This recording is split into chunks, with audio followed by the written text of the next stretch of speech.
사도 바울이 빌립보 교회에 편지를 보내면서 그들의 기쁨에 큰 관심을 가지고 있습니다. 근데 그들의 기쁨을 위협하는 요소들을 하나씩 다루고 있습니다. 1장에서는 바울이 감옥에 갇힌 것 때문에 빌립보 교인들이 크게 걱정하는데 이 문제를 걱정하지 말아라. 내가 감옥에 갇힌 것 때문에 로마의 핵심 권력자들에게 복음을 전할 수 있는 계기가 됐다. 하나의 큰 섭리가 있다는 것을 생각하고 환경의 압박으로부터는 기쁨, 위협하는 것들을 이기도록 가르쳐줍니다. 두 번째, 빌립보서 3장에서는 거짓된 가르침, 이단, 이거지 교회에 돌아도 기쁨을 위협하는데 바른 복음을 전함으로 이것도 이겨나도록 가르쳐줍니다. 세 번째는 2장과 4장에 나오는 분쟁과 다툼, 유오데와 순두개라는 두 사람이 빌립보 교회에서 분쟁을 일으켜 다툼을 일으켰는데 그 결과 교회가 파당을 일으키면서 기쁨을 상실할 위협이 있었는데 이 문제도 어떻게 처치해야 될 것인지 예수님을 생각하고 하늘 보좌를 버리고 이 땅에 내려오신 그 주님을 생각하고 이 문제를 다루라 하고 해결책을 알려줍니다.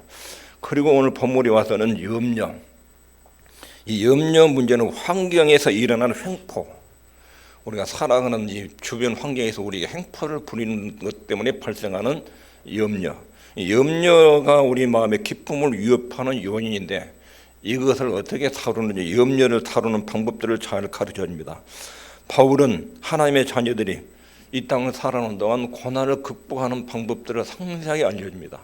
그리고 하나님은 신약 성경에서도 구약 성경에서도 하나님의 자녀들이 처해 있는 환경이 만만치 않다. 고난과 역경과 핍박과 환난들이 있는데 이걸 어떻게 극복해야 되는지 성경에 기록한 목적 중에 하나가 고난과 염려들을 어떻게 극복해야 될지 이 방법들을 알려주는 데 그 목적이 하나가 있습니다. 구약 성경에도 시편 3편 5절에 보면 내가 누워 자고 깨었으니 여호와께서 나를 붙드심이로다. 인생의 가장 큰 숙제는 편안하게 눕고 건강하게 일어나고 누워 자고 깨고 잠잘 때 편안한 깊은睡眠이라는 것은 마음의 평안을 말합니다. 그리고 아침에 일어나는데 건강하고 활기찬 모습으로 안전하게 깨어나는 것, 인생의 큰 숙제입니다.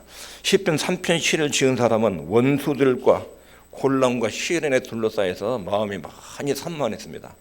그런데 내가 편안하게 눕고 아침에 건강하게 일어났습니다. 그 이유는 여호와께서 나를 꼭 붙들고 계시기 때문에 그렇습니다. 이 땅에 살아가는 별의별 일들이 다 일어나도 나는 하나님께서 나를 꼭 붙들어주기 때문에 나는 편안하게 휴식을 취해서 잠자리에 들고 아침에 건강하고 보호받은 상태에서 깨어납니다. 인생에서 가장 중요한 부분입니다. 편안하게 잠자고 건강하고 안전하게 일어나는 것. 이게 인생에서 굉장히 기본적으로 중요한 것인데 이런 일이 어떻게 가능하냐? 여호와께서 나를 붙드심이로다. 우리 신구약 성경의 많은 부분이 이런 사람의 삶의 걱정과 염려 문제를 다루는 내용들이 많이 있습니다. 이것은 우리 신앙 수준을 측정하는 기준이 되기도 합니다. 내가 믿고 있는 하나님, 그리고 내가 알고 듣고 깨달은 말씀이 내 인생의 위기를 만날 때 진정한 힘이 되느냐. 아들, 딸, 부모, 형제, 내 건강, 삶의 위협을 당할 때 내가 믿는 하나님, 내가 깨달은 말씀이 진짜로 힘이 되느냐. 이것은 우리 신앙을 측정하는 굉장히 중요한 기준입니다. 우리가 하나님의 말씀을 알고 들으면 그 믿음이 어떤 가치가 있느냐, 내가 살아가는데 과연 도움이 되느냐, 내 인생의 이정표의 목적과 방향을 정해주고 그걸 달성할 수 있는 기쁨과 힘을 주느냐, 이것은 우리 신앙에 대해서 중요한 가름잣대가 되는 것입니다. 오늘날 사람들은 이런 진리의 말씀에 대한 관심이 없고 내면은 불행하고 안에 갖가지 잡념들 속에서 종교 활동으로 신앙을 마치는 경우들이 많습니다. 이런 상황에도 평안과 침착성, 마음의 평정을 소유하고 아무리 세상 국가가 요동을 치고 가정이나 주변에서 난리가 나도 마음속에 안정감과 평강을 가진 사람들, 이런 사람들의 모습은 예수 믿는 복음이 무엇인지를 아주 효과적으로 잘 나타내주는 증거자가 됩니다. 아무리 세상에 요동치고 어렵더라도 하나님 믿는 것 때문에 안정감을 가지고 사람을 대하고 평안함을 가지고 사람을 대하고 관용을 가지고 사람을 상대하는 것, 이것은 복음 증거에 크게 기여합니다. 염려를 다루는 법을 잘 아셔야 됩니다. 오늘 본문에서 염려를 다루는 것을 가르쳐 줍니다. 피할 것, 하지 말아야 될 것, 아무것도 염려하지 말라. 아무것도 염려하지 말라. 염려란 말은 걱정이 가득 찬 상태. 어떤 일을 꼼꼼하게 생각하고 신경 쓰고 안다라고 속을 썩이는 걱정. 이게 염려예요. 이런 염려를 하지 말라. 예수님께서 마태복음 6장에서도 염려에 대해서 참 여러 차례 말씀하십니다. 목숨을 위하여 무엇을 먹을까 마실까 염려하지 말라. 이 말은 먹고 살 것, 돈 문제, 먹고 살 것 때문에 염려하지 말라. 27절에는 너 중에 누가 염려함으로 키를 한 자나 더할 수 있느냐. 염려한다고 해서 환경이 개선되지 않는다. 키는 우리 몸매라든가 건강, 우리 몸이나 건강 때문에 많이 사람들의 에너지를 쏟아붓습니다. 그리고 28절에는 또 너희가 어찌 의복을 위하여 염려하느냐. 지금은 입는 옷이 하도 많으니까. 이 당시에는 옷이 한 벌이었습니다. 밤에는 입으리고 낮에는 겉옷이고. 입는 옷, 먹을 것, 마실 것하고 의복 문제는 돈 문제입니다. 사람이 돈 때문에 많이 염려합니다. 키는 외모, 건강에 관련된 문제입니다. 그리고 또 하나 하나님이 주님이 말씀하시는데 그러므로 내일 일을 위하여 염려하지 말라. 내일 일은 내일 염려할 것이요. 내일 일, 앞으로 있을 미래 일. 돈 문제, 자기 몸과 건강 문제, 앞으로 있을 미래 일. 이런 것들 때문에 사람들이 많이 염려를 한다는 것입니다. 근데 주님께서 염려하지 말라. 하나님이 너희 아버지가 아니냐. 하나님이 저 공중에 나는 새도 먹이고 들에 있는 백합도 입히는데 너희는 그 피조물보다 하나님의 아들 딸인데 얼마나 더 귀하냐. 하나님이 너희들의 필요를 책임지니까 이런 문제들 가지고 염려하지 말라. 하나님을 생각하고 염려하지 말라고 말합니다. 염려를 다루는 첫 번째 피할 것은 아무것도 염려하지 말라. 그런데 이것은 미래를 준비하지 말라, 상식을 쓰지 말라, 그런 뜻은 절대 아닙니다. 미래에 대한 설계, 계획, 준비, 이것들은 반드시 해야 됩니다. 앞날에 대해서 설계하지 말아라, 계획 세우지 말라, 그런 뜻이 아니라 이것에 지나치게 근심하거나 조바심, 지치게 만드는 염려를 하지 말라, 그런 뜻입니다. 앞날에 대해서 설계를 하고 부지런히 계획 세우고 준비를 해야 됩니다. 그러나 지나치게 이것을 걱정하지 말고 염려하지 말라. 사람들이 왜 염려에 빠지는가? 염려란 것이 어디서 생기냐면 염려는 마음과 생각에서 시작이 됩니다. 마음과 생각의 영역에서 염려가 생기는데 우리 밖에서 일어나는 일, 우리 안에서 일어나는 일 대체적으로 우리가 다룰 수가 있습니다. 그런데 우리 마음과 생각은 이게 내 마음대로 조절이 안 됩니다. 우리 마음과 생각은 내 뜻대로 내 생각대로 통제가 안 됩니다. 근데 마음과 생각 속에서 염려가 올라오게 됩니다. 여기다 하나님께서 말씀하신 것은 우리 삶의 안팎의 모든 문제는 지배할 수 있지만 너희들은 너희 스스로 너희 마음과 생각은 지배가 안 된다. 너희들의 마음과 생각은 스스로 통제가 안 된다. 그래서 우리 근심 상태, 염려 상태는 내 자신의 통제 밖에 있습니다. 아무리 근심 안 하고 염려 안 하려고 그러도 염려가 생기고 일어나는데요. 마음과 생각 속에서 염려가 일어나는데 발생하는데 이것이 내가 통제가 안 됩니다. 마음과 생각은 내 마음대로 조절되지 않는 영역입니다. 내 통제 밖에 있는 것, 이게 마음과 생각입니다. 인간의 심연에서 이 마음과 생각에서 염려라는 것이 솔솔 올라옵니다. 사랑하는 사람이 병원에 가서 상당히 심각한 질병의 진단을 받았다. 아들이나 딸이나 부모나 형제가 그런 진단을 받으면 그때부터 저절로 속에서 염려와 근심이 막 일어납니다. 이건 내가 아무리 안 하려고 해도 사랑하는 아들, 딸들에게 변수가 생기면 부모로 심정으로 염려와 근심이 막 속에서 일어납니다. 관심과 사랑 때문에 염려가 생깁니다. 관심과 사랑을 안 갖는 사람들에게 무슨 일이 일어나면 나한테는 전혀 상관이 없습니다. 염려와 근심이 안 생깁니다. 가까이 있는 사람, 내가 굉장히 애지중지 사랑하는 사람, 이런 사람들에게 위기나 건강에 문제가 터지면 여기서 바로 염려와 근심이 생기게 됩니다. 뿐만 아니라 상상의 영역에서도 살다 보면 어떤 상황에 부딪히다 보면 이것을 앞으로 어떻게 될 것인가, 지금 이 일이 내일 모레 한 달 후 1년 후에 어떻게 변수가 될 것인가 막 상상을 하면서 앞날에 크게 잘못돼가지고 망하고 죽거나 이런 것들을 머릿속에서 막 상상해 냅니다. 지금 상태보다 더 나쁘게 될 것을 몇 시간 동안 이것을 상상하면서 미래에 대해서 굉장히 부정적인 상상을 해냅니다. 이런 염려가 근심이 전부 다 마음과 생각 속에서 이루어집니다. 마음은 감정의 영역입니다. 감정, 마음이 감정만 있는 것이 아니라 우리 모든 인격의 중심이 마음입니다. 마음 속에 영혼이 들어있습니다. 마음. 우리 모든 인격의 결정적인 행동들이 마음에서 나옵니다. 감정이 있을 뿐 아니라 인격의 핵심 부분입니다. 그리고 생각의 영역, 마음과 생각이 나를 통제하는 통제권을 가지고 있습니다. 내 속의 마음과 생각이 나를 행동과 말을 지배를 합니다. 내가 내 마음과 행동을 지배하는 것 같은데 그러지 못합니다. 사람은 자기 마음과 생각이 자기 행동과 삶을 지배하고 가치관을 통제합니다. 근심 상태에 있을 때 우리는 근심의 희생제물이 됩니다. 염려를 하면 염려의 희생제물이 됩니다. 염려나 근심은 우리 삶에 유익하지 않는데 내가 스스로 통제할 수 없고 그것이 나를 통제하는 그런 현상이 일어납니다. 마음의 생각이 나를 지배하고 우리의 위에 폭군처럼 군림할 때, 마음의 생각이 나를 지배하고 폭군처럼 군림할 때 많은 근심 상태에서 출현하고 논쟁하고 잡념들이 쫓기면서 시간을 낭비하는 그런 시간을 보낼 때가 참 많습니다. 어떤 상태에서 있을 때는 우리가 속수무책인 경우가 많습니다. 마음에 근심과 염려가 있을 때는 사람들과 대화가 잘 되지 않습니다. 듣는 것 같은데 계속 자기 머릿속에는 근심하는, 염려하는 것을 생각하고 있습니다. 그리고 자기는 가치 없는 사람이고 또 주님의 기쁨을 잃어버린 사람으로 자기 자신의 모습도 굉장히 나쁘게 평가를 하게 됩니다. 이렇게 일어나는 염려, 이 내적인 혼란을 어떻게 피할 것인가? 우리 힘으로 내 마음과 생각이 조절이 안 되는데 이것을 어떻게 관리할 것인가? 첫 번째는 심리학적 방법이 효과가 없습니다. 염려하면 주변 사람들 와가지고 걱정하지 말어, 잊어버려.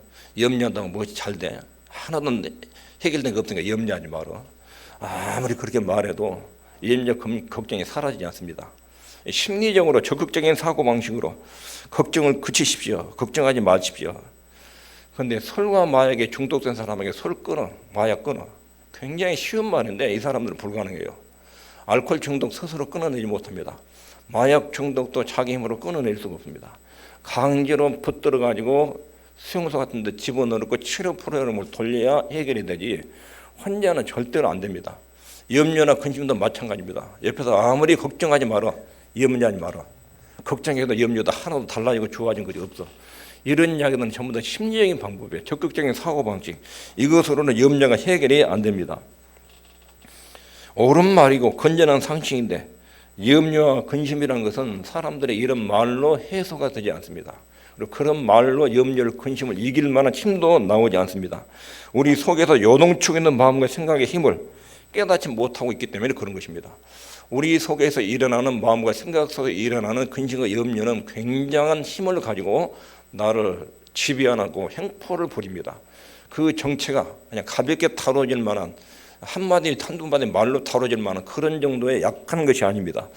염려나 근심 우리 속에 생각 속에 들어오면 그것이 막 횡포를 부리면서 내 언어와 생각의 영역을 막 패대기를 치는데 이 힘을 내 스스로 통제, 마인드 컨트롤, 내 마음을 조절해 가지고 스스로 통제하기가 어렵습니다. 심리학적 방법으로는 안 됩니다. 염려, 근심은 그것으로 해결이 안 돼요. 성경적 방법으로는 주님이 가르쳐 줍니다.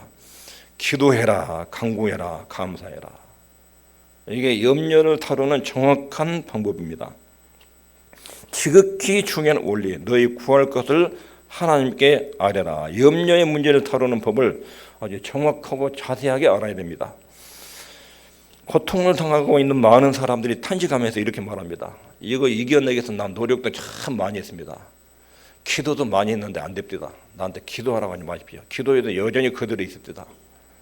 신앙생활에도 염려가 해결이 안 되고 걱정이 해결이 안 됩니다. 다 해봤습니다.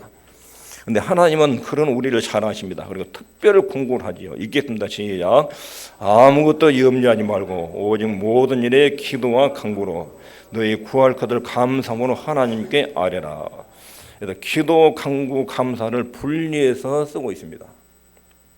먼저 기도는 여기서 하나님께 뭔가를 아뢰는 것 이런 정도가 아니라 포괄적으로 기도 안에 간구가 들어있어요.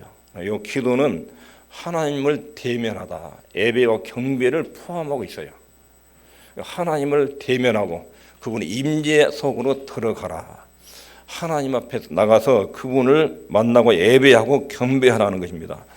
기도하라고 하니까 무조건 하나님 우리 아들 문제 해결해 주십시오. 내 아픈 거 고쳐주십시오. 내 돈 문제 풀어주십시오. 그런 정도로 기도를 생각하니까 그렇게 막 기도해도 답이 없는 거예요. 나 기도 그렇게 해봤습니다. 금식 기도도 했고 며칠 동안은 그렇게 하나님께 아들 문제 풀어줘라, 건강 해결해줘라 기도해봤습니다. 근데 안 됩니다. 기도가 잘못된 거예요. 여기서 말하는 기도는 뭔가를 구하기 전에, 간구하기 전에 예배해라, 경배해라. 기도란 말 속에는 대면하다는 뜻이 들어있어요. 하나님의 임재 속에 들어가라. 기도하기 위해서 하나님께 나가면 하나님 먼저 찾는 거예요. 내 걱정거리, 염려거리를 일단 뒤로 내려놓고 내가 믿는 하나님이 어떤 문제를 곰곰이 묵상하는 거예요. 천지만물을 창조하신 하나님, 그 아들을 보내서 십자가에서 내 죄값을 청산해서 나를 그분의 아들 딸로 삼으신 하나님. 하나님은 하늘에 나는 새도 기르고 백합도 입히신 하나님. 근데 내 아버지이기 때문에 내게 섬세한 사랑, 머리털까지 세심한 사랑으로 나를 돌보신 하나님. 아들을 십자가에 내어주시니까 모든 좋은 것을 은사로 주지 않겠느냐. 그런 아버지. 하나님에 대해서 묵상하고 경배하고 찬양이 먼저 이루어져야 돼요. 무턱대고 기도한다고 주십시오, 주십시오, 이거 주십시오. 이거 하지 말고 기도부터 하라고, 하나님께 예배하고 경배하라고. 하나님의 앞에 나가서 그분의 임재를 깨닫고 그분을 묵상을 하라는 것입니다. 이게 첫 번째 단계입니다. 기도할 때는 반드시 내가 어떤 분 앞에 지금 나와 있는지를 생각해야 됩니다. 내가 어떤 분 앞에 지금 내가 내 소원을 말하는지, 그 듣는 분이 어떤 분인지를 생각해야 됩니다. 우상 종교는 듣는 대상이 없습니다. 아무데나 산이든 들이든 고목나무든 아무데나 그냥 비나이다 내 소원. 듣는 대상이 없어요. 근데 성경의 기도는 주기도문에서 가르쳐 줄 때 하늘에 계신 우리 아버지요, 듣는 대상이 아주 명확해요. 하늘에 계신 우리 아버지, 하나님이란 절대적인 분, 능력자, 엄청난 사랑을 가진 분, 내 아버지와 딸 관계, 아들과 딸의 관계, 이런 관계에서 하나님을 뵙는 것입니다. 이것이 기도하는 것입니다. 요구하기 전에 하나님을 먼저 만나야 됩니다. 이게 기도의 순서예요. 이게 염려를 다루는 첫 번째, 기도해라. 그 다음에 간구하라 그러지, 간구. 이제 내가 원하는 것을 특별하게 이제 하나님께 말씀드리기 시작한 것입니다. 간구는 기도 안에 들어있어요. 기도 안에 하나님을 대면하고 예배하는 것 안에 간구가 들어있습니다. 기도하는 동안 간구할 때 뭘 어떻게 하라고 했어요? 감사함으로. 하나님께 대해서 원망과 불평을 가지고 기도하면 응답이 안 됩니다. 하나님이 왜 그러십니까? 주변 사람 다 그런데 나한테만 왜 그러십니까? 이런 태도의 기도는 응답받을 생각을 안 하는 것입니다. 그래서 하나님께 간구할 때는 감사함으로. 감사를 어떻게 하지요? 감사를 하면 전지전능하신 하나님이 온 땅을 만드신 분입니다. 그리고 나를 예수님의 십자가의 피를 통해서 나를 하나님의 아들로 딸로 삼으셨습니다. 나를 의롭다고 만들어주고 나를 예수님의 십자가의 피로 깨끗한 하나님의 자녀로 삼으셨습니다. 그리고 하나님은 내 아버지로서 내 세심한 부분까지 머리털까지 세심한 사랑으로 나를 돌보신 분입니다. 내가 이 땅에 살다가 죽으면 천국에 가도록 인도하신 분입니다. 이런 것들이 전부 다 감사할 내용이에요. 하나님 아버지의 은혜와 사랑을 생각하고 쭉 감사해요. 감사의 두 가지 핵심은 언제나 창조주 하나님에 대한 감사, 우리를 죄에서 구원하신 하나님에 대한 감사, 이 두 가지가 핵심 주제예요. 그 하나님의 은혜와 사랑에 대해서 쭉 감사함으로 간구해라. 우리에게 일어나는 모든 일은 하나님의 소중히 있어요. 하나님 모르는 채 일어난 일이 없어요. 우리에게 나쁜 일도 우리를 성장시키는 과정 중에 하나예요. 우리를 아름답게 펴내시는 하나님의 성장 과정 중에 하나예요. 그러므로 간구할 때는 감사함으로 아뢰라. 감사할 때 적극적인 이유를 가지고 하나님은 내게 있어서 이런 분입니다. 이런 하나님에 대해서 깊이 묵상하고 감사와 영광을 돌리는, 그런데 자랑하고 하나님을 찬양하고 경배하고 예배하고 신뢰하는 믿음을 가지고 아뢰면 그 다음에 하나님의 약속이 있지요. 그런 태도로 기도하면, 그리하면 모든 지각에 뛰어난 하나님의 평강이 그리스도 예수 안에서 너희 마음과 생각을 지키시리라. 네가 두려워하는 사건이 일어날 수도 있다. 나쁜 일이 일어날 수 있다. 근데 아무리 두렵고 나쁜 일이 일어나도 하나님은 네 마음과 생각을 지켜서 마음의 근심과 염려가 되지 않도록 보호해 줄 것이다. 이게 하나의 응답에 대한 약속입니다. 사건이 일어나든지 일어나지 않든지 간에 내가 너희를 보호해 준다. 보호라는데 어디를 보호해 준다고요? 마음과 생각을 어떻게 한다고요? 지키신다. 지키신다는 원문은 수비하다, 경계하다. 우리나라 소도방위 사령부가 있죠. 서울을 외곽에도 군인들이 매 한 바퀴 돌고 있습니다. 북한에서 침공하면 서울 시민을 보호하게 하면 군대가 지키는 거예요. 이게 지킨다는 뜻입니다. 하나님께서 너희 마음과 생각을 수비, 방벽을 쌓아서 이렇게 막아준다. 이게 하나님의 응답에 대한 약속입니다. 하나님의 보호 속에서 평강을 누리게 된다. 모든 지각에 뛰어난 하나님의 평강, 이것이 너희 마음과 생각을 지킨다. 이 말은 하나님께서 우리의 마음과 생각에서 일어난 근심 내용을 상세하게 아신다는 거예요. 모든 지각에 뛰어난 분이 우리 속에 있는 내용을 상세하게 들여다보고 아셔요. 그리고 그분이 우리 마음과 생각을 평강으로 지켜준다. 사도 바울이 지금 감옥에 들어갔잖아요. 어떻게 사형언도를 받아가지고 죽음이 떨어질지 몰라요. 그런데도 바울의 마음속에는 기쁨이 충만해요. 전혀 감옥의 환경이 제배를 안 받아요. 이것이 바울이 지금 실제로 경험하고 있는 내용이에요. 하나님의 평강에 감옥 안에 있는 내 마음과 생각을 지켜줘서 나는 감옥 안에서 복음이 증거된 것에 대해서 너무 기쁘고 행복하다. 바울의 신앙 고백이었습니다. 이 약속을 하나님 아무것도 염려하지 말고 포괄적으로 그 일이 어떤 문제든지 간에 제한이 없이 네가 이 땅에 사는 동안 어떤 문제를 겪든지 간에 그 문제에 제한 없이 하나님이 너의 마음을 평안으로 지켜준다. 이렇게 약속한 것입니다.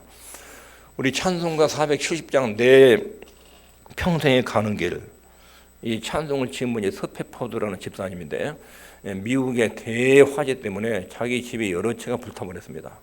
자기 교회도 불타버리고 그래가지고 미국을 떠나서 유럽으로 이사 가기 위해서 자기가 교회 회계 집사라 교회 일을 정리하는 동안 자기 네 자녀들과 부인을 먼저 배 태워서 유럽으로 먼저 보냅니다. 그런데 그 배가 유럽으로 가는 중에 폭랑을 만나가지고 파선을 당했습니다. 애기 4명이 죽어버렸습니다. 아내한테 전복 오기를 나만 살고 애기들 죽었습니다. 기가 막히죠. 네 자녀들이 죽어버렸으니까 화재로 전 재산을 잃어버리고 자기 아들, 딸 4명이 죽어버리고 자기 부인만 살고 그러다가 이 사람이 이제 자기 부인 있는 곳으로 배를 타고 가는데 선장이 부르더니 바로 이 장소에서 사고가 났습니다. 이 사람이 얼마나 통곡을 하면서 거기서 막 하나님 왜 우리 아들, 딸을 데려가셨습니까? 통곡하고 기도하는데 엄청난 평강이 그 마음속에 밀려 들어온 거예요. 그리고 지은 찬송이 내 평생에 가는 길, 순탄하든지 험하든지 주님의 평강이 내 마음을 지킵니다. 죽음의 슬픔을 극복하는 타고난 주님의 능력과 평강이 그 마음을 지배한 거예요. 그리고 탄생한 것이 내 평생에 가는 길, 그때 그 찬송 작사를 한 거예요. 여기까지 말씀을 정리합니다. 기쁨을 위협하는 것들이 살아가는 동안에 참 많이 있습니다. 그리고 하나님은 이것을 다 해결하는 방법들을 우리한테 가르쳐 주었습니다. 특별히 염려에 대해서 하나님이 우리에게 방법을 가르쳐 주셨습니다. 염려를 어떻게 다루라고 하는지, 염려하지 말라. 지나치게 집착해서 걱정하지 말아라. 염려에 빠진 이유는 네 마음과 생각 속에서 염려가 올라오기 때문에 마음과 생각을 지각이 풍요로운 하나님께 맡겨라. 네 마음과 생각은 주님이 통제하고 다루도록 해라. 네 마음과 생각은 네가 다룰 수 있는 영역이 아니다. 하나님 앞에 굳게 붙들어서 그분의 통제를 받도록 해라. 네 마음과 생각이 지배를 받지 말고 너는 주님의 지배를 받고 네 마음과 생각은 주님께도 통치하도록 해라 하는 것이 염려를 다루는 방식입니다. 심리학적 방법은 효과가 없습니다. 적극적인 사고방식 이런 것으로 마인드 컨트롤 이런 것으로 조절이 안 됩니다. 성경적인 방법은 기도해라. 하나님께 나가서 그분을 직접 대면해라. 그리고 내 소원, 내가 실제로 필요한 것을 그분께 말씀을 드리는데 감사하면서 말해라. 전능하신 하나님의 능력과 사랑과 긍휼 이것을 생각하면서 감사한 마음으로 기도로 아뢰라. 그러면 약속하시기를 하나님이 네 마음과 생각을 지켜주신다. 평강으로 내 마음을 보호해준다. 그렇게 하나님이 약속하십니다. 이런 방식으로 염려들이 통제되기를 바랍니다. 기도하겠습니다.